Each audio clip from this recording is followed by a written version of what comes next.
ያሳስብሽ እንዴ? እኔ አሳይሻለሁ። ምንድነው ታሳይ?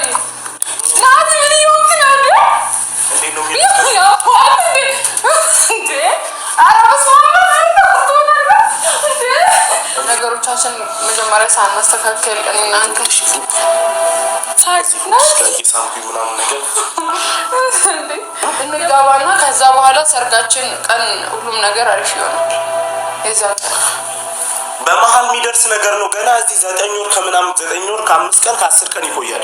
እስከዛ ሰማ ሞለስ ኮነ እኮ ይደርሳል። ከዛ እኮ ነው አውቃለሁ። እስከዛ እኮ ታዲያ ገና 9 ወር ሙሉ እሱ እዚህ ጋር እያለ እኛ ነገሮችን የሽማግሌ ሰርግ ምናምን የሚባለው ነገር እሱ እዚህ እያለ ገና ከመምጣቱ በፊት እንጨርሳለን።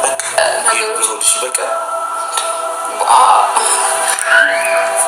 እሱ ፈጣሪ ያስተካክለዋል። እሺ ፍሬው ያማረ ዘር እንዲበዛለት አባት ደስ ይለዋል ልጅ ሲወለድለት።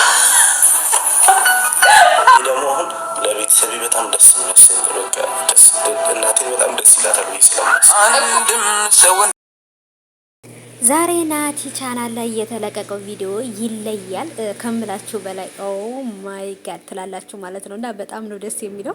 እንግዲህ ናቲ ካላስረገዝኩሽ እንዴት እንደሚረገዝ ላሳይሽ አላለም መሰላችሁ? አላለም እና ልጁ ሆዲሽ ውስጥ ሆኖ ምናምን ከዛም በኋላ ሁሉ ነገር ፕሮሰሱ ያልቃል አላለም። የመጀመሪያ ሲጀመር ሰው ከሀገር ሊወጣ ሲል ራሱ እኮ መጀመሪያ እኮ የሚጀምረው ፕሮሰሱ ከፓስፖርት ነው እንጂ ከበረራ አይደለም የሚጀምረው። ስለዚህ አንተም ቢሆን ደግሞ ከመጀመሪያ ከሽምግልና ሁሉ ነገር ካለቀ በኋላ ማስረገዝ ትችላለህ ማለት ነው። እንዴ ልጅ እዚህ ውስጥ ተቀምጦ ምናምን አለ። ከዛን የፈለግነው ነገር ሌላውን ማስተካከል እንችላለን። ሽማግሌውን ሁሉ ነገር እንጨርሳለን። ግን እሱ እዚህ ውስጥ ይቀመጣል እና ብቻ ግን ያሰብነው ተሳክቷል። እልል በሉ ሁላችሁም። እናትና ሄሉ ከዚህ በኋላ እንግዲህ የልጅ አባትና የልጅ እናት ለመሆን እያሰቡ ነው። ይሄ ማለት ደግሞ ታርቀዋል። ከዚህ በኋላ በጠብ ሳይሆን በፍቅር በደስታ ነው የሚመጡት ብዬ አስባለሁ። ነገሩ ስለተፈታና ደስተኛ ሆኖ ስለመጡ ከምላችሁ በላይ በጣም ደስ ብሎኛል።